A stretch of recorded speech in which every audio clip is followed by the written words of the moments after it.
जब तक आप जी सृष्टि रचना से परिचित नहीं होगे, आप कोई भी सदग्रंथ समझ नहीं सकते, किसी भी सदग्रंथ को आप समझ नहीं सकते।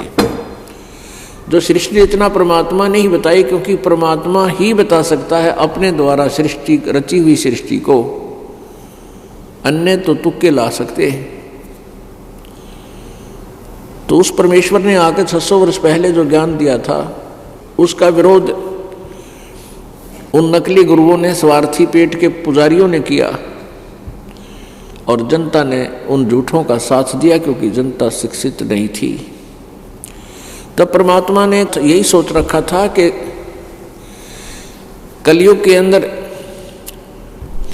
जब मानव समाज शिक्षित होगा, उस समय इस मूल ज्ञान को फिर सार्वजनिक करेंगे। अब लगभग 612 वर्ष के बाद, 600 वर्ष के बाद अब परमात्मा ने फिर दया करी है, और जो ज्ञान 600 वर्ष पहले लिपिबद्ध किया गया था, परमात्मा द्वारा दिया गया, वो मूल ज्ञान, वो तत्व ज्ञान जो सच्चिदानंद घन ब्रह्म की वाणी में लिपिबद्ध होना था, वह होता है। गीता जी अध्याय नंबर 4 के श्लोक नंबर 32 में कहा गया है कि जो ब्रह्मणे मुखे, ब्रह्मणे माने सच्चिदानंद घन ब्रह्म के मुख से उच्चारित जो वाणी है, उसमें बहुत विस्तार से धार्मिक अनुष्ठानों, यज्ञों के बारे में कहा गया है। और उस ज्ञान को चौथे अध्याय के 34वें श्लोक में कहा कि उस तत्व ज्ञान को तू तत्वदर्शी संतों के पास जाकर समझ। उनको दंडोत प्रणाम करने से, कपट छोड़कर प्रसन्न करने से वह तत्वदर्शी संत तुझे तत्व ज्ञान का, परमात्म ज्ञान का उपदेश करेंगे। तो इससे सिद्ध है कि ये ज्ञान जो तत्व ज्ञान है, ये गीता ज्ञान से अलग है। गीता ज्ञान दाता जैसा उसको ज्ञान है वो स्वयं बता रहा है, उसमें गीता में लिपिबद्ध है। उसके बाद वो कहता है कि इसके अतिरिक्त कोई और ज्ञान है जिसमें कंप्लीट विस्तार के साथ कहा गया है, वो सच्चिदानंद घन ब्रह्म की वाणी में, उनके मुख से उच्चारित वाणी में लिखा हुआ है। उसको तत्वदर्शी संतों से सुन। तो परमात्मा ने 600 वर्ष पहले ये ज्ञान लिपिबद्ध किया था कि ब्रह्मा विष्णु महेश अजर अमर नहीं है, इनका जन्म मृत्यु होता है, इनके माता पिता हैं। तो वो नहीं मान रहे थे, वो नकली गुरु, वो नकली जो ब्राह्मण थे, पेट भरण के लिए, अपना रोजी रोटी के लिए ही ये प्रचार, धार्मिक अनुष्ठान किया करते थे। पुणात्मा ब्राह्मण कोई जाति नहीं है। ब्राह्मण वही है जो परमात्मा पाने का प्रयत्न कर रहा है।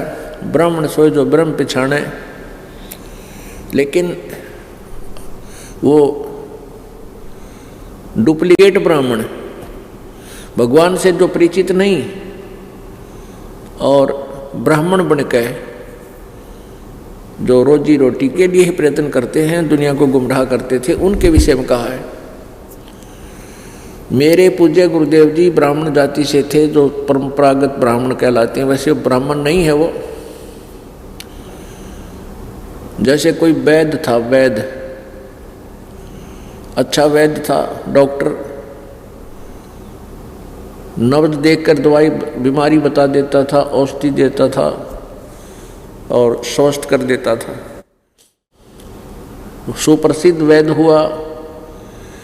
उनके फिर बच्चे थे, उनको भी उसने वैद्य का कार्य सिखाया, वो भी वैद्य थे। उसके बाद फिर उनकी संतान, फिर उनकी संतान, फिर उनकी संतान वैद्य नहीं थे, फिर भी उनके पीछे वैद्य लिखने लगे। वे स्वयं ही अपने आप को वैद्य लिखने लगे। कृपा राम वैद्य, राम स्वरूप वैद्य। एक महकमे में क्लर्क था, वो कहता था प्यारेलाल वैद्य, और जाना नहीं था पेट के दर्द की दवाई, वो वैद्य उनका सरनेम बन गया। तो ऐसे जो ऋषि थे पहले, वशिष्ठ जी और ये भारद्वाज जी, ये मार्कंडे, व्यास जी, ये ऋषि थे, ब्राह्मण थे। उसके बाद फिर उनके वंशज आगे चल के वो भी ब्राह्मण कहवान लाग गए, लेकिन वो ब्राह्मण नहीं है, वो तो अपनी मजदूर कोई खेती करता है, कोई सर्विस करता है, कोई मजदूरी करता है, वो ब्राह्मण नहीं है। अब ओरिजिनल ब्राह्मण तो ये वो होता है जो ब्राह्मण सोए जो ब्रह्म पहचान है। ब्राह्मण तो हम हैं अब जो परमात्मा को पहचान लिया। और पंडित सोए जो पिंड की जाने, पंडित सोए जो पिंड की जाने, यानी सृष्टि इस शरीर के बारे में समझ है भाई ये कैसा है, कौन है, किसने बनाया है, यानी परमात्मा की तरफ जिसकी विशेष रुचि है, विद्वान पुरुष वही होता है। और परंपरागत तरीके से पंडित कहते हैं, जैसे ही बाद में पंडित की पदवी चल पड़ी, जो काशी विद्यापीठ से एक विषय का आचार्य बन जाता था उसको पंडित कहा करते थे। तो ऐसे पंडित होते हैं, लेकिन ये आम ब्राह्मण नहीं होते। आम जो व्यक्ति हैं उन ब्राह्मणों के विषय में नहीं होता ये जो टिप्पणी हम करते हैं। ये तो उन गुरु रूप में ब्राह्मण जो होते हैं, कोई किसी के कनागत काढ़ है, श्राद्ध निकलवावे है, किसी ने जंतर मंत्र बतावे है, वो ब्राह्मण है जो भगवान से दूर है, शास्त्र वो का उनको ज्ञान नहीं, वो गुमराह कर रहे हैं जनता को। उन ब्राह्मणों के विषय में कहा गया है। मेरे पूज्य गुरुदेव जी इस ब्राह्मण वर्ण में थे, लेकिन वो संत स्वामी संत कहलाते थे, वो अपने आप को ब्राह्मण नहीं कहते थे। और मेरे दादा गुरुजी, मेरे गुरुजी जो हैं, ये पैतावास गांव है दादरी के पास, दादरी भिवानी रोड हरियाणा में। बड़ा पैतावास के रहने वाले थे, ब्राह्मण कुल में जन्म था, लेकिन स्वयं को ब्राह्मण नहीं कहते थे। मेरे दादा गुरुजी यानी गुरुजी के गुरुजी वो दिल्ली में छावला गांव के जाट थे और उन्होंने काशी विद्यापीठ से वो 4 विषय के आचार्य बन गए थे। वो पंडित कहलाते थे, पंडित चिदानंद जी उनका नाम था। और सोनीपत जिले में खरखोदा तहसील के पास एक गोपालपुर गांव है। उस गोपालपुर गांव में हमारे दादा गुरुजी का आश्रम है, उसमें लिखा हुआ है पंडित चिदानंद जी महाराज। तो पुण्यात्माओं, यहाँ डिफाइन करना इसलिए आवश्यक हो जाता है। ये ज्ञानहीन लोग आज भी जीवित हैं और ये जनता का, इनका उद्देश्य जनता को भड़काना, भ्रमित करना ही होता है। इनको जनता के हित से कुछ लेना देना नहीं है। तो इसलिए ये दास ये प्रयत्न करता है कि जहाँ तक हो सके कोई मिसगाइड हमारे समाज को ना कर सके, इसलिए हर समय समय पर एग्जाम्पल कोड करता रहता है। तो इस प्रकार ये नकली ब्राह्मण थे। उन्होंने परमात्मा को नहीं पहचानने दिया और कबीर परमेश्वर जी अपनी महिमा आप बताने आए थे और उन्होंने ये मूल ज्ञान समझाया था कि ब्रह्मा विष्णु महेश नासवान हैं, इनकी जन्म मृत्यु होती है, इनके माता पिता भी हैं। तो उस समय नकली ब्राह्मणों ने बहुत विरोध किया और करवाया था, परमात्मा को बहुत परेशान किया था। कभी कुएं में डालकर ऊपर से मिट्टी डाल दी थी, परमात्मा फिर बाहर पाए थे। सरसों के तेल के में लकड़ियों से उबलवा कर अग्नि से बहुत उबलते हुए कढ़ाई में तेल में डालकर मारना चाहा था, मालिक मरे नहीं, क्योंकि वो अजर व अमर है, अविनाशी हैं। और सुते हुए थे अपनी झोपड़ी में 3-4 गुंडों को लेकर, एक शेख तकी नाम का मुसलमान जो गुरु था सिकंदर लोधी का, वो मारने के लिए गया था, परमात्मा कटे नहीं। अपनी तरफ से उन्होंने टुकड़े टुकड़े कर दिए, 2 सेकंड के बाद तुरंत खड़े हो गए। और भी बहुत सी यातनाएं मालिक को दी थी, जमुना में, गंगा में डुबोने की चेष्टा की थी, लेकिन सब विफल रही, क्योंकि वो परमात्मा थे, परमेश्वर है। आज भी हैं, पहले भी थे, आगे भी हैं, आगे भी रहेंगे।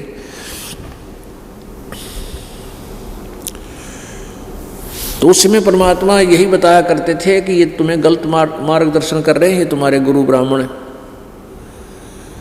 और मुसलमानों को कहा करते थे कि ये काजी और पंडित, ये पीर, काजिर और ये पीर, ये मुल्ला, ये यथार्थ ज्ञान से परिचित नहीं है,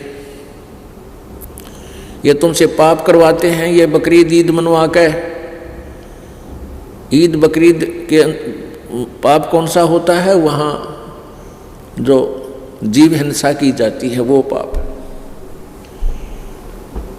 और इसी सच्चाई से वो दुखी होकर के हिंदुओं के गुरु ब्राह्मण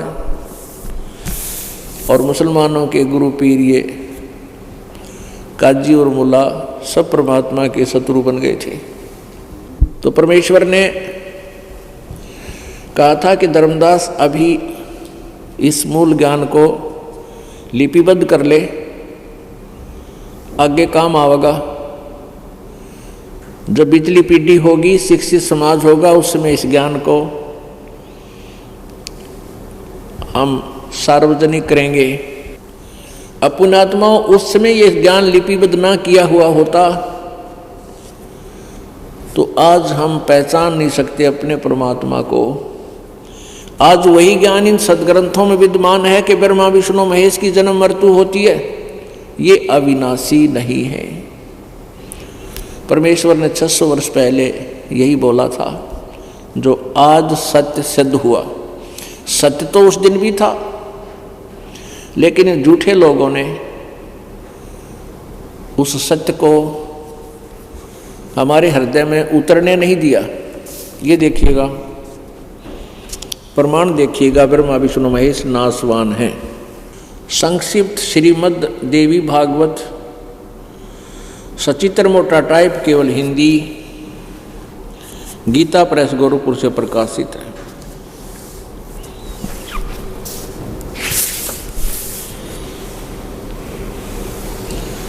संपादक हनुमान प्रसाद पोदार, चिमनलाल गोस्वामी।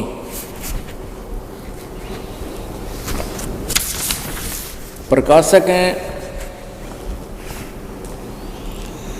एवं मुद्रक, प्रकाशक एवं मुद्रक गीता प्रेस गोरखपुर, गोविंद भवन कार्यालय, कोलकाता का संस्थान। ये इनके फ़ोन और फैक्स नंबर है। थोड़ा सा दिखाते हैं। 123 पृष्ठ पे तीसरा स्कंद, श्री संक्षिप्त देवी भागवत।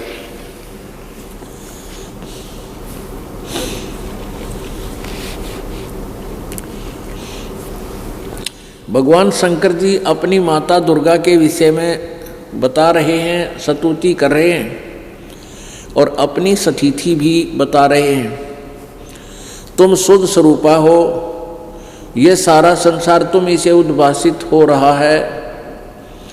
मैं ब्रह्मा और शंकर, विष्णु ब्रह्मा और शंकर, हम सभी तुम्हारी कृपा से विद्यमान हैं। हमारा आविर्भाव माने जन्म और तिरोभाव माने मृत्यु हुआ करता है। हमारा जन्म और मृत्यु हुआ करता है। हम नासवान हैं, केवल तुम ही नित्य हो, जगत जननी हो, प्रकृति और सनातनी देवी हो। ये प्रकृति शब्द याद रखना कि दुर्गा को प्रकृति कहते हैं। ये गीता जी में काम आएगा आपके, जहाँ ब्रह्मा और विष्णु की उत्पत्ति गीता में भी प्रमाणित की जाएगी कि प्रकृति से उत्पन्न तीनों गुण, रजगुण ब्रह्मा, सद्गुण विष्णु, तमगुण शिव जी। भगवान शंकर बोले, देवी यदि महाभाग विष्णु तुम्ही से प्रकट हुए हैं तो उनके बाद उत्पन्न होने वाले ब्रह्मा भी तुम्हारे बालक हुए। फिर मैं तमोगुणी लीला करने वाला शंकर क्या तुम्हारी संतान नहीं हुआ? अर्थात मुझे भी उत्पन्न करने वाली तुम ही हो शिवे। संपूर्ण संसार की सृष्टि करने में तुम बड़ी चतुर हो। इस संसार की सृष्टि, सतीची और संहार में तुम्हारे गुण सदा समर्थ हैं।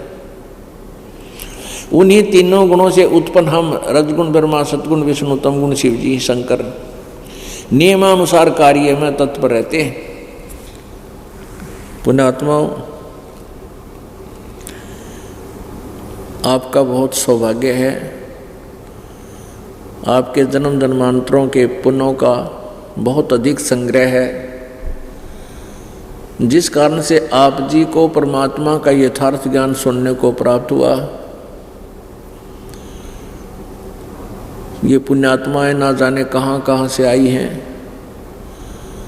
कोई दूसरे देशों से आई हैं, कोई दूसरे राज्यों से आई हैं, कुछ इसी प्रांत हरियाणा से आई है। परमात्मा की प्यारी आत्माएं सत्संग के अंदर आया करती हैं। मात पिता मिल जाएंगे लख 84 माँ, और सतगुर सेवा और बंदगी व फेर मिलन की ना। पुण्यात्माओं,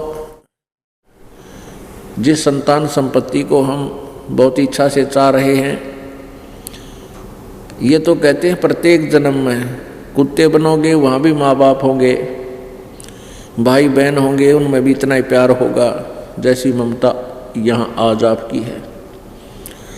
गधे की योनि में जाओगे वहाँ भी माँ बाप मिल जाएंगे, पशु पक्षी की योनि में जाओगे वहाँ भी आपको माँ बाप मिल जाएंगे। और ना माँ बाप रहेंगे ना तुम रहोगे, एक दिन सबको काल खा जाएगा। तो परमेश्वर याद दिलाते हैं कि जिन संपत्ति के और माँ बाप के चक्कर में, संतान के चक्कर में तुम भगवान की तरफ नहीं लगते, तो बताते हैं माता पिता मिल जाएंगे लख 84 माँ, और ये सतगुरु सेवा और यह भक्ति व फेर मिलन की ना। इसके लिए हमने परमात्मा की साधना करनी पड़ेगी, और पुण्य आत्मा ही सत्संग में आया करते हैं। अरबों खरबों प्राणी है इस पृथ्वी पर। अब उनमें से कुछ एक पुण्यात्मा इस मालिक के चरणों में आ पाई हैं और आ रही हैं। तो आपके पुण्य कर्मों का अंदाजा नहीं लगाया जा सकता तुम कितने पुण्य प्राणी हो। अब कहते हैं शुभ कर्म करने के लिए समय भी लगाना होता है, पैसा भी लगता है। जैसे हम अपने बच्चे को शिक्षा के लिए भेजते हैं, बेटा या बेटी को, तो हम उसको फ्री कर देते हैं कि बच्चों तुम पढ़ो, और कितना ही खर्च हो हम पूरा डट कर करते हैं, धैर्य से करते हैं, उमंग से करते हैं। और 15-16 वर्ष तक उस बच्चे से ना कोई हम एक्स्ट्रा कोई काम लेते हैं, कति फ्री छोड़ देते हैं, तुम अपना पढ़ाई करो। 14-16 वर्ष में बच्चा अपने पेट के लिए कमाने के योग्य बन पाता है। और पुण्यात्माओं, परमात्मा पाने के लिए जो इतना हमारे को सुख होगा, उसके लिए हमारे पास समय नहीं, हमारे पास पैसा नहीं, उधर खर्च करने की मूड नहीं। तो परमात्मा कहते हैं जिन हर जैसा सुमरिया, जिन हर जैसा सुमरिया, ताको तैसा लाभे, ओसा प्यास न भागे ही, जब लग धसे नहीं आबे। ठीक है, कहते हैं जिन हर जैसा सुमरिया, जिन्होंने जितनी भी परमात्मा की भक्ति साधना धर्म पुण्य किए, उनको उतना ही लाभ प्राप्त होता है। जैसे हम पहले तत्व ज्ञान के अभाव में क्या साधना करते थे, हनुमान जी की पूजा करते थे, मंगलवार का व्रत रखा करते,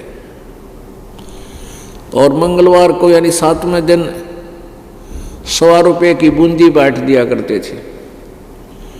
इसको धर्म मानते थे। अब कहते हैं ओस के चाटन ते प्यास नहीं बुझ सकती,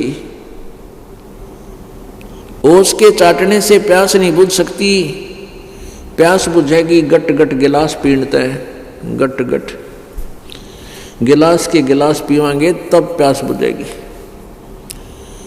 तो जो अन्य साधनाएं हम करते थे, साल भर में एक बार श्राद्ध निकलवा दिया, एक ब्राह्मण जमा दिया, मंगलवार ने प्रसाद बांट दिया, और कोई छोटा मोटा धर्म अनुष्ठान कर भी लेते थे, वो तो ओस चाट रहे थे हम। और अब ये गिलास के गिलास पीने पड़ेंगे। आत्मा युगों युगों की भूखी है। जब आपको ज्ञान समझ में आएगा, आपकी श्रद्धा इतनी बढ़ जाएगी कि आप डांटे नहीं डट सकते, दान भी करोगे, सत्संग भी सुनोगे। जब आपकी आत्मा से ये पाप का बुखार, पाप का जवर कम हो जाएगा। अब परमात्मा बताते हैं कि जो जन जाकी शरण है, ताको ताकी लाज, जल सो ही मछली चढ़ जाइए, बह जाते गजराज। अब जो भी जैसे जिसकी इष्ट की साधना करते हैं, अब कोई भैरव भूत की पूजा करता है, कोई पितरों की पूजा करता है, कोई इन देवताओं की पूजा करता है, ब्रह्मा विष्णु और शिव जी की, कोई ब्रह्म की पूजा करता है। ब्रह्म कौन है? ये काल है, ब्रह्मा विष्णु महेश का पिता है।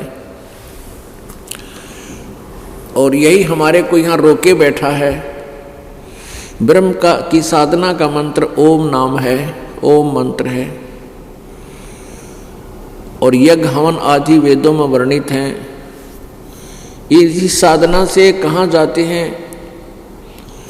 ओम नाम के जाप से ये प्राणी और धर्म यज्ञ करके ये प्राणी ब्रह्मलोक में चला जाता है। ब्रह्मलोक में जाने के उपरांत भी इसको फिर अपने पुण्य क्षीण होने के बाद फिर वापस मर्त्यलोक में आना पड़ता है। जो विष्णु जी की साधना करते हैं वो विष्णु लोक में चले जाते हैं। अब विष्णु जी की साधना का भी इनको पता नहीं, ये मंत्र भी यथार्थ ये दास आपको बताएगा जो परमात्मा ने बताया हुआ है। तो विष्णु लोक में चला जाएगा, अपने पुण्यों के समाप्त होने पर वापस फिर मृत लोक में आएगा। जो भगवान शंकर की पूजा करते हैं, उस मंत्र के जाप से, उनकी साधना करने से शिव के लोक में चला जाएगा। अपने पुण्यों की समाप्ति के उपरांत वो फिर वापस मृतलोक में आएगा, यानी जन्म मृत्यु सदा बनी रहेगी। इस प्रकार हम यथार्थ साधना ना करके जो साधना हम ये करते रहे, इनकी साधनाओं से हम उन्हीं भगवानों के लोक में पहुंचते रहे, फिर वापस आते रहे। जन्म मृत्यु के चक्कर से हम बाहर नहीं हो पाए। पुण्यात्माओं काफी भक्त इस संशय में रहते हैं, शंका में रहते हैं कि अभी सत्संग सुनते हैं, महाराज जी कह रहे होते हैं कि अन्य देवताओं की पूजा नहीं करना चाहिए। गीता में प्रमाण भी देते हैं कि तीनों गुणों की पूजा करने वाले, राक्षस स्वभाव को धारण किए हुए मनुष्यों में नीच, दुष्कर्म करने वाले मूर्ख मेरी भक्ति नहीं करते। ब्रह्म बोलता है, गीता ज्ञानदाता कह रहा है 7वें अध्याय के 15वें श्लोक में गीता जी। और यहाँ आकर देखते हैं तो सबसे पहले मंत्र ब्रह्मा विष्णु महेश दुर्गा गणेश आदि के ही दिए जाते हैं। तो भोली आत्माएं, क्योंकि ज्ञानहीन तो हम हैं ही, और आप तो पहली क्लास के बालक भी कोई ना जो अन्य संतों के पास गए हुए हो, उनको कुछ कह का भी नहीं पता भक्ति मार्ग का, और उस ज्ञान के आधार पर आप इस यथार्थ ज्ञान को भी रिजेक्ट करने की चेष्टा करते हो अपने पैमाने तक, और आपके पास कोई पैमाना है ही नहीं। अब पुण्यात्माओं इन मंत्रों को, जो मंत्र इनको दीन के दिए जाते हैं देवताओं के, ब्रह्मा विष्णु महेश के, ये इनकी पूजा नहीं है। आपने देखा होगा माल तोड़ने वाले, ये मधुमक्खी जो मधु निकालते हैं मधुमक्खी के छत्ते से, उसने महाल बोले महाल,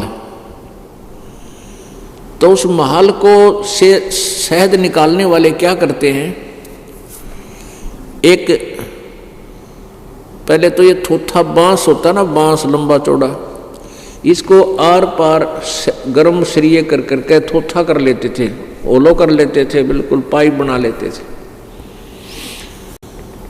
और आजकल ये प्लास्टिक पाइप होगी लंबी लंबी, आध इंच की। तो हमने देखा एक बार एक महल तोड़ने वाला, उसने उस छत्ते में वो एक बांस ले रहा, थोथी वो ले रहा था, एक पाइप सी लकड़ी की आर पार बना रखी थी, और वो उसमें छत्ते में गोदी, उसके अंदर फंसा दी, मक्खियां एक तरफ हट गई और उस शहद उसमें से निकलकर उसकी बाल्टी में आने लग गया। अर्थात उसने उससे शहद निकाल लिया, छत्ता ज्यों का त्यों छोड़ दिया। तो पुण्यात्माओं, ये जो मंत्र आपको दिए जाते हैं, इन ब्रह्मा विष्णु महेश जो दुर्गा गणेश ये देवता हैं, हम यहाँ इनके लोक में रह रहे हैं और इनसे ये लाभ इस मंत्र से मिलेगा, ये अवश्य देंगे। ये तो ये उदाहरण समझ लो कि ये वो इनका पाइप ला रखी है और यहाँ रहेंगे तो हमने इनसे लाभ लेना ही पड़ेगा, क्योंकि हम यहाँ, अब जैसे बिजली महकमे से आपने कनेक्शन ले रखा है और उसका आप टैक्स भरते हो, बिल भरते हो, तो बिजली महकमे की पूजा नहीं कर रहे आप उससे जो लाभ ले रहे हो उसका वो टैक्स दे रहे हो, बिल दे रहे हो, और ना भरोगे तो वो कनेक्शन काट देंगे। इसी प्रकार ये ब्रह्मा विष्णु महेश हमें यहाँ सुविधा देंगे, इन्हीं से हमें लाभ मिलेगा, लेकिन मिलेगा उनको जो सत साधना करते हैं। आपने गीता जी अध्याय नंबर 15 के श्लोक नंबर 1 से 4 में कई बार दिखाया आपको, ऊपर को जड़ वाला, नीचे को तीनों गुण रूपी शाखा वाला, ये उल्टा लटका हुआ संसार रूपी वृक्ष है। और परमात्मा ने बताया है कि अक्षर पुरुष एक पेड़ है, निरंजन वाकी डार, तीनों देवा शाखा है, ये पात रूप संसार। तो पुण्यात्माओं, हम पूजा तो जैसे मूल जो है जड़, मूल बोलते हैं जड़ को, पौधे की पेड़ की जड़ जो होती है वो मूल, वो जमीन के अंदर होती है, और जमीन से बाहर जो दिखाई देता है उसको पेड़ बोलते हैं। अक्षर पुरुष एक पेड़ है, अक्षर पुरुष को परब्रह्म भी कहते हैं, और ये 7 शंख ब्रह्मांड का स्वामी है। लेकिन एक वृक्ष के उदाहरण से इसको समझना आसान है। अक्षर पुरुष एक पेड़ है, निरंजन वाकी डार, निरंजन कहते हैं इस काल ने, ब्रह्म ने, सर ब्रह्म ने, सर पुरुष को, इसको सर पुरुष भी कहते हैं, निरंजन को ज्योति निरंजन भी कहते हैं, इसको सर पुरुष, शर पुरुष, शर ब्रह्म और ब्रह्म सीधा ब्रह्म भी बोलते हैं। ये उस पेड़ की डार है और तना है ये अक्षर पुरुष, और तने से ऊपर मोटी शाखाएं जो मोटी डार होती हैं, उनमें से एक डार समझो ज्योति निरंजन, ये ब्रह्म क्षर पुरुष, और उसके तीनों देवा शाखा हैं। उस डार के फिर आगे 3 शाखाएं हों, रजगुण ब्रह्मा, सदगुण विष्णु, तमगुण शिवजी रूपी शाखा हैं, और 5 रूप संसार। अब जो भोली आत्माएं ये भी समझती हैं, क्योंकि एक तो ये मन में शंका आई उन व्यक्तियों के जो ब्रह्मा विष्णु महेश के विषय में ये सुन चुके हैं कि इनकी पूजा नहीं करनी, तो उनको शंका ये होगी कि नाम इनके दे दिया ते मंत्र, और जो ब्रह्मा विष्णु महेश जी की पूजा पर आसक्त हैं वो इन्हें उलाना देते हैं कि आपके गुरुजी तो ब्रह्मा विष्णु महेश की पूजा छुड़वाते हैं। अब काल ने एक समस्या नहीं, हमारी जान ने कई समस्या पैदा कर रखी है, पर परमात्मा कबीर परमेश्वर जी ने सभी का समाधान बहुत ही परिपूर्ण दिया है, कंप्लीट दिया है, जिस कारण से बुद्धिमान आत्माएं, बुद्धिजीवी समाज बहुत आसानी से समझ रहा है और ग्रहण कर रहा है।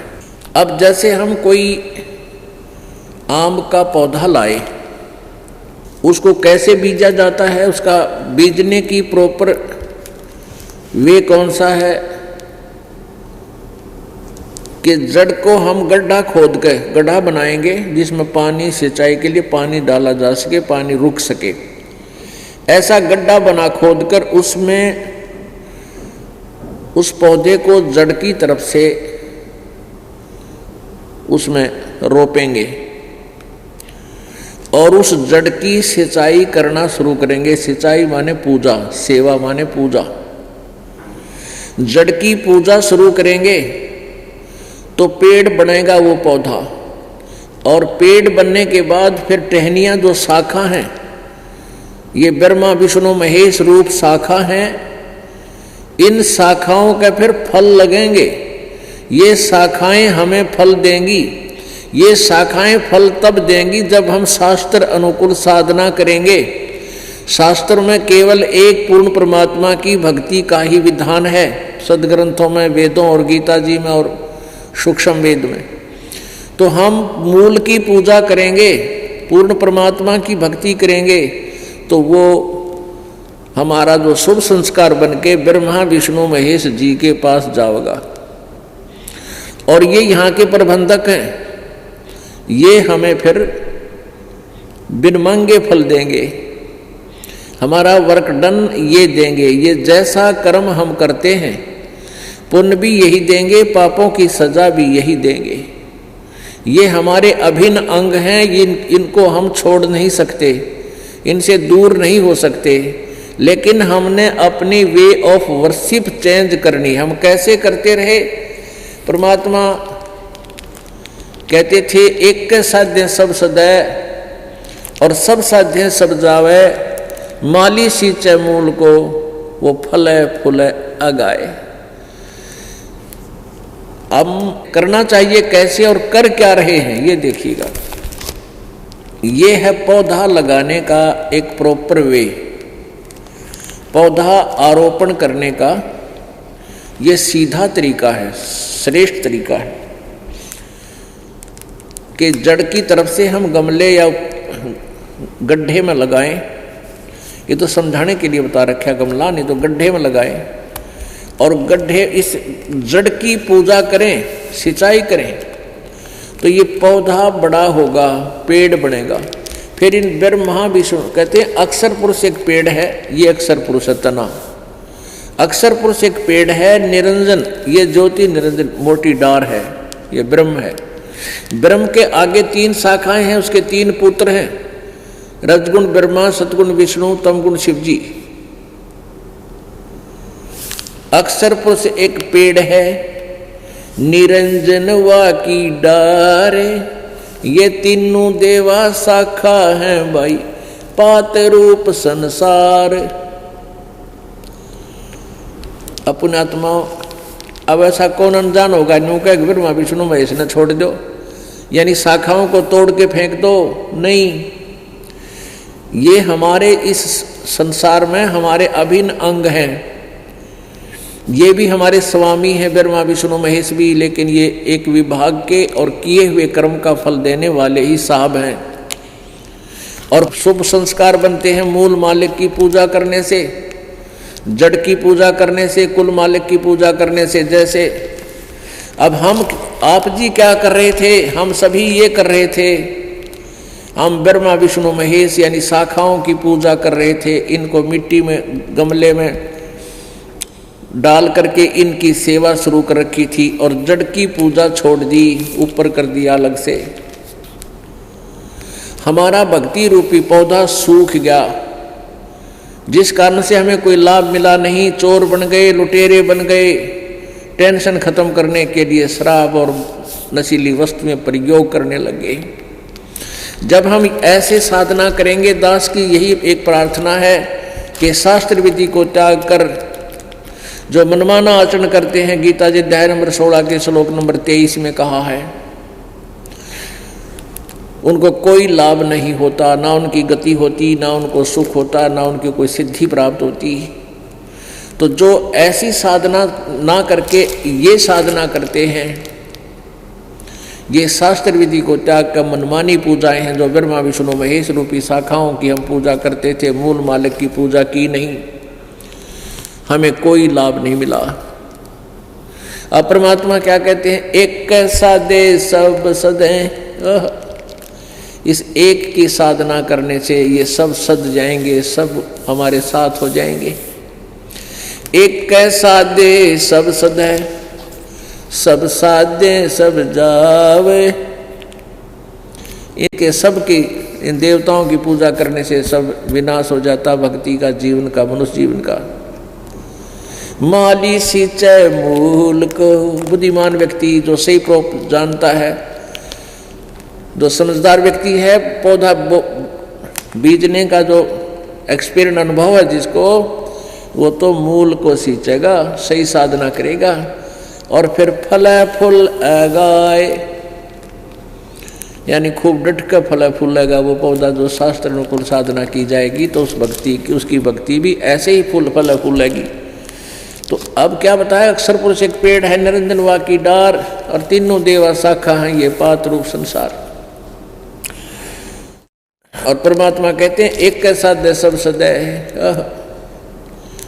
और सब साध्य एक के साध्य सब सदै, सब साध्य सब जावे। माली सींचे मूल को फल फूलेगा। तो इन टहनियाँ का फल लगेंगे। तो इस प्रकार हम ब्रह्मा विष्णु महेश जी की साधना का विरोधी नहीं है। हम एक ही प्रार्थना करते हैं कि शास्त्र अनुकूल साधना प्रारंभ कर दीजिए, नहीं तो फिर भक्ति का कोई फायदा नहीं है, तो आप अपना जीवन व्यर्थ कर रहे हो। अपने आत्मा हमने किसकी पूजा करनी है। जैसे कई भक्त कहते हैं कि आपके गुरुदेव जो है ब्रह्मा विष्णु महेश की पूजा बताते हैं, उधर से कहते हैं कि हम पूजा उनकी नहीं करनी चाहिए। ये आपको बता दिया कि ब्रह्मा विष्णु महेश की पूजा नहीं है। पूजा तो हम पूर्ण परमात्मा की करते हैं, पर पूर्ण परमात्मा से बने हुए संस्कार फिर इनके पास जाते हैं हमारे, और फिर इनके सत्र का जो लाभ है हमने इनसे लेना पड़ेगा, इनका टैक्स दे करके। ये समझ लीजिए, जैसे टेलीफोन विभाग से कोई कनेक्शन ले रखा है तो उनका टैक्स देना उनकी पूजा नहीं है, उनका बिल भर देना उनकी पूजा नहीं है। लेकिन शिष्टाचार, विनम्रता, उनसे बोलचाल में, व्यवहार में शिष्टता, ये अवश्य हमारा कर्तव्य बनता है। तो ऐसे ही ये हमारे साहब हैं, 3 लोक के मालिक हैं, हम नागरिक हैं। तो एक व्यक्ति किसी भी अधिकारी के पास जाता है तो प्रणाम करना एक अति आवश्यक है, शिष्टाचार है। वो उसकी पूजा नहीं कर रहा, सत्कार कर रहा है, और उससे लाभ जो राजा ने उसको अधिकार दे रखा है कुछ, तो वो लाभ, भले ही हम राजा के मित्र हैं तो अभी वो उस सत्र का लाभ उसी से प्राप्त करना होगा, अधिकारी से ही। ऐसे ही हम भले ही परमात्मा कबीर जी के उपासक हैं, लेकिन यह संसार में रह रहे हैं, लाभ लेने के लिए हमने ब्रह्मा विष्णु महेश से ही लाभ लेना पड़ेगा, क्योंकि वो यहाँ के अधिकारी हैं। इसलिए इनके ये मंत्र, ये यथार्थ मंत्र हैं जो जिनसे ये लाभ दे सकते हैं। अब जैसे आप कुत्ता है, कुत्ते को कहो कुत्ते कुत्ते कुत्ते ना बोल देखा वो, और उसका एक विशेष नाम रखा होता है मोती, तो वो विशेष नाम अड़ा तो मोती तो बोल जा, बाकी कुत्ता और नहीं देखता, तो उसको एक उसकी एक कोड वर्ड है, तो करते हैं सारे कुत्ते तो देखेंगे और भाग्य आओगे जैसे। तो ये जो मंत्र हैं, ये समझ लो जो ये मंत्र यथार्थ मंत्र हैं, इन भगवानों को के न्यों कान खड़े कर देते हैं और फिर ये आकर्षित होते हैं हमारी तरफ, ध्यान देते हैं ये क्या क्या मांग रहा है, क्या आवश्यकता है इसको। तो ये यथार्थ मंत्र परमात्मा की तरफ से दिए गए हैं, और परमात्मा की तरफ से समझ लो जैसे आप किसी अधिकारी के पास जाते हो और MLA की पर्ची ले रखी है, मिनिस्टर की या मुख्यमंत्री की या प्रधानमंत्री की, तो न्यू सोच ले वह पर्ची है, वो उस चट को देखते ही वो अधिकारी कुर्सी पर बैठा होगा, चाय पिया होगा और 2 मिनट में काम करके और आदर से आपको विदा करेगा। तो ये मंत्र जो हैं परमात्मा कबीर जी द्वारा बताए हैं कि इनको इनसे लाभ देंगे ये तुम्हारे को। तो ये परमेश्वर कबीर जी की दी हुई पर्ची समझ लो या, जिसे तुरंत लाभ देते हैं। तो इस प्रकार हमने अपनी साधना को सुचारू करना है और मोक्ष प्राप्त करना है। राम नाम रटते रहो, राम नाम रटते रहो, जब तक घट में प्राण, कभू तो दीन दयाल के भनक पड़ेगी कान। अब किस तरह राम की, कौन से राम की भक्ति करें और किस प्रकार करें, कौन सा मंत्र है। यहां परमात्मा ने कहा कि राम नाम रटते रहो। कबीर साहब ने अपनी महिमा आप बताई कि राम नाम रटते रहो जब तक घट में प्राण, और कदे त दीन दयाल के भनक पड़ेगी कान। अब परमेश्वर कबीर जी ने आके हमें बताया है कि तुम परमात्मा की भक्ति करो। अब कौन से राम की, यहां राम यानी परमात्मा की डेफिनेशन बताना, परिभाषा बताना आवश्यक हो गया थोड़ी सी। राम किसे कहते हैं? गॉड कहो, राम कहो, अल्लाह कहो, खुदा,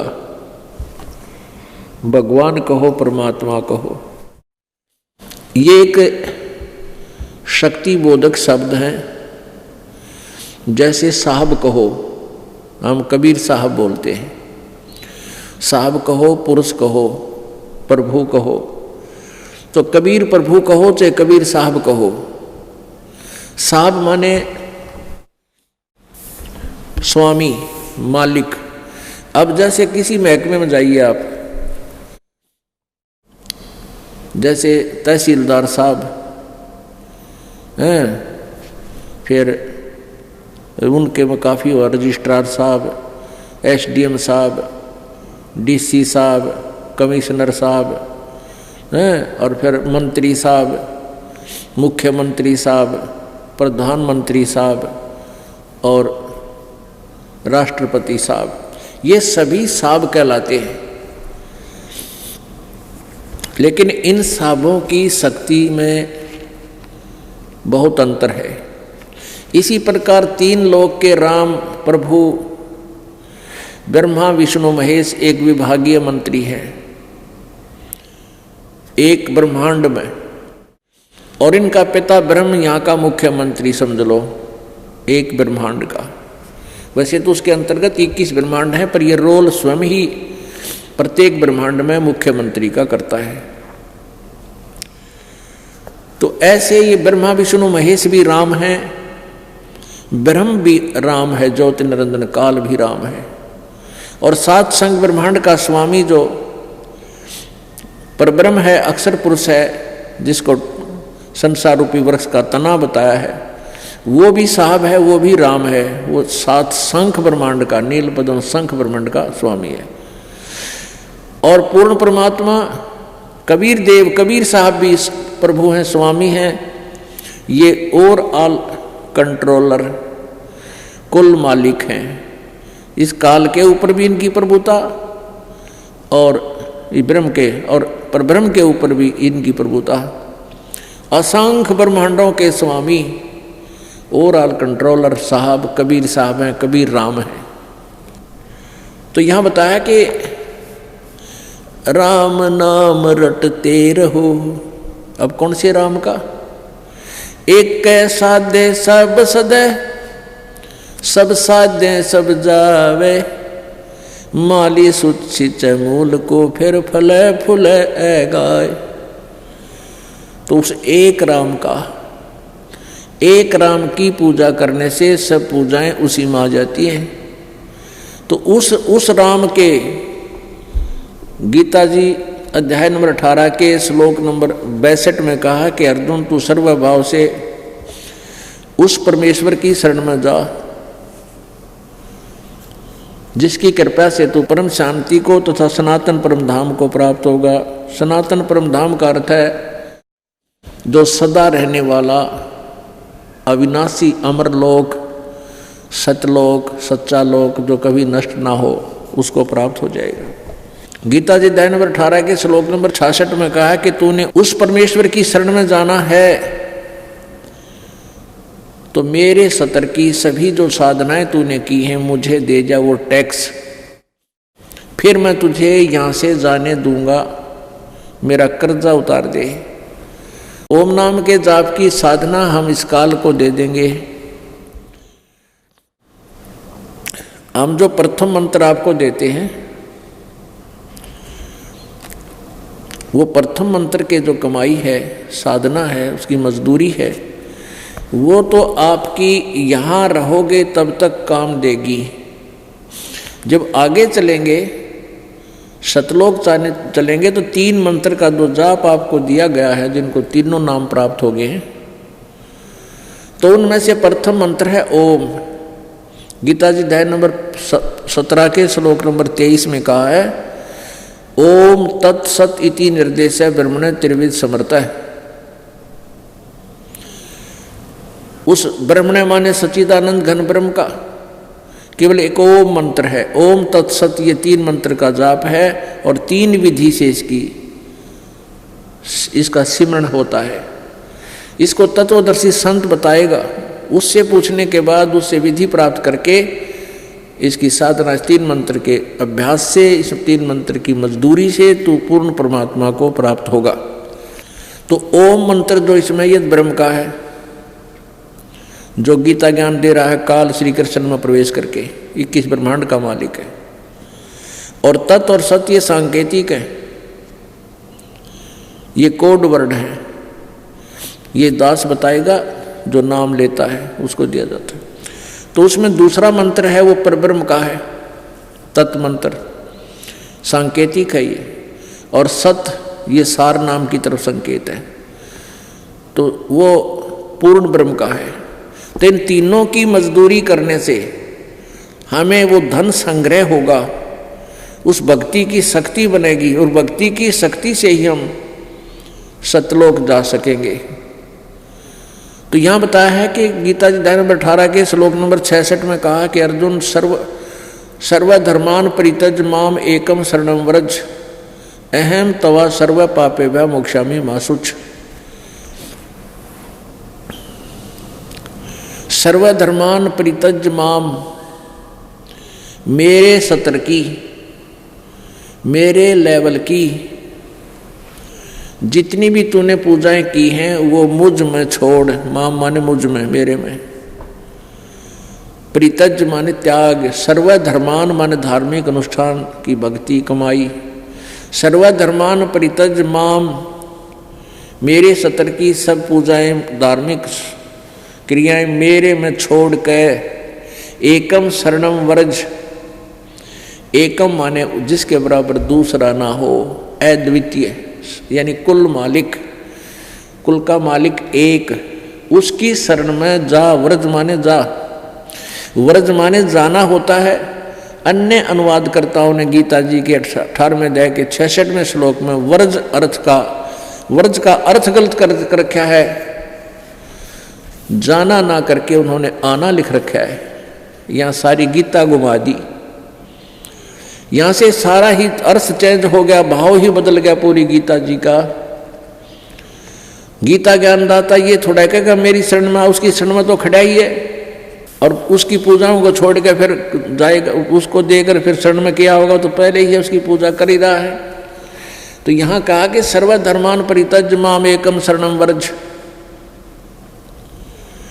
मेरे सतर की सब पूजाओं को छोड़कर उस एक अद्वितीय परमात्मा की शरण में जा। व्रज माने जाना होता है। फिर मैं तुझे सब पापों से मोक्ष कर दूंगा, तू चिंता ना करे। यानी हम क्या करते रहे, पहले ओम नाम की कमाई करते थे, जाप करते थे, इससे आगे कोई मंत्र ज्ञान नहीं था। ऋषि महर्षियों ने ओम नाम का जाप, साथ में ब्रह्मा जी से प्राप्त हठ योग, साधना से तप, ये दोनों क्रिया करके और ब्रह्मलोक में चले गए। ब्रह्मलोक में जाकर अपने पुण्यों की वहां पर सारे आनंद ठाठ बाट करके खत्म करके वापस आ गए। अब हम क्या करेंगे, ओम नाम की कमाई का कोई बेनिफिट नहीं लेंगे इससे। इसके ओम नाम की कमाई ये यज्ञ हवन जो करते हैं इस काल को दे देंगे, पकड़ तेरे सारे इस डमडमे ने और हमें मुक्त करने से। और फिर जो दूसरा मंत्र है ओम और एक दूसरा तत् सांकेतिक, ये सतनाम बन जाता है 2 मंत्र का। इस दूसरे मंत्र की तत् जो मंत्र है गुप्त है, वो उसकी कमाई हम परब्रह्म को देंगे। जब इसके 21 ब्रह्मांडों को पार करेंगे वो टैक्स होगा इसका, इसके लोक से जाने का, तभी हमें जाने देगा। और तीसरा जो सार नाम है आपको 27 स्थान उस सतलोक में प्राप्त कराओगा। गीता जी अध्याय नंबर 16 के श्लोक नंबर 23 में कहा कि शास्त्र विधि को त्याग कर जो मनमाना आचरण करते उनकी न तो कोई गति होती है, ना कोई सुख होता है, ना कोई उनको सिद्धियां प्राप्त होती हैं, अर्थात यूजलेस। अब शास्त्र विधि को मनमाना आचरण कौन कौन सा है? कंठी माला सुमरणी ये सब है सिलसिला मेट, कन फूका गुरुआ मिले जो जम मारी फेंट। कंठी माला सुमरणी पैरे से क्या होए, ऊपर डूंडा साध का तन अंतर रख्या खोए। अपने आत्मा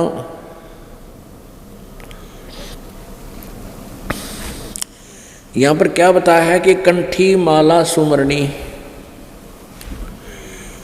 इन सभी ने भूल, क्योंकि ये पाखंड कितना बढ़ा दिया इन लोगों ने।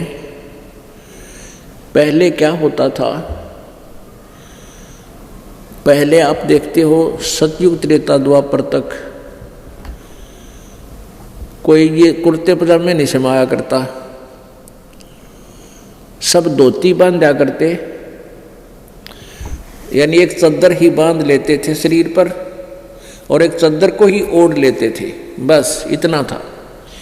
तो भक्ति करते थे, उनमें जेब नहीं हुआ करती थी, तो वो क्या करते थे, माला को गले में डाल लेते थे, काम करने जाते या फ्रेश होने जाते, जैसे भी का कार्य करते, और जब फ्री हो जाते तो माला लेट के बैठ के जैसे भी उनको बता रखा था वो साधना किया करते थे।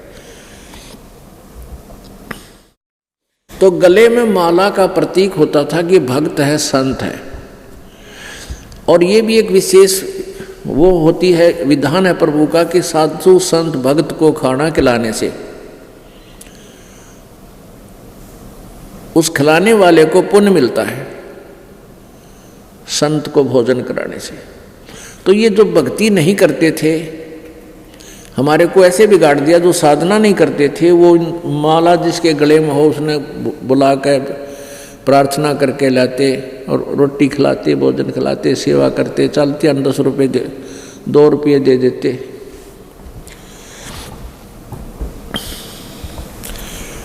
पुण्यात्माओं, ये एक तरीका गलत था, लेकिन यहाँ उदाहरण देना पड़ रहा है, तो यह बात क्यों कर बिगड़ी। तो ऐसे चलती रही है कहानी। फिर क्या हुआ कि जो पाखंडी लोग थे वो भी गले में माला डालन लग गए, कंठी गले में माला डालन लग गए। तो उसको भी आदमी देखकर उन्होंने इतना आइडिया ला लिया, जो माला डाल रखा है, आम जनता ने ये सोच लिया जो माला गले में डाल रखी है ये भक्त है, संत है, उसको विशेष आदर से भोजन कराते, बढ़िया कपड़े बिछा कर बैठाते, चलते समय 10 रुपये 2 रुपये दे देते। इस तरह फिर ये पाखंडी लोगों ने गल में कोई एक माला पहरा, किसी ने 2-2 डालनी शुरू कर दी, कोई 3-3 पैर ले, 4-4 पैर पढ़ने लग गया। तो वो भोली जनता जो ज्ञानहीन कर दी अज्ञानियों ने, तो उनके मन में और घनी श्रद्धा होगी। जिसने 2 माला डाल रखी बड़ा भगत, जिसने 4 डाल रखी उन्हें सोची तो कसूता भगत, उनको और विशेष आदर देने लग गए। फिर तिलक तलक लान लगे माथे पर, सोफंड करने लगे, कोई जटा रखा ले, कोई कुछ करा ले। तो ये तरीका जो था शुरुआत में था, वैसे तो वो भी गलत था। हम आप भक्ति करें नहीं और दूसरे के भिखारी बने कि इसको रोटी खुआओ जब हमें लाभ मिले, कितना मिल सकता है। और एक हम भी भक्ति करें तो हमें एक जिस भक्ति से उसको लाभ मिला, और वही हम करें, हम स्वयं धनवान बनेंगे राम नाम का, हम भिखारी नहीं रहेंगे, अन्य के आश्रित नहीं रहे। तो वो तरीका ये है जो अब दास बता रहा है आपको।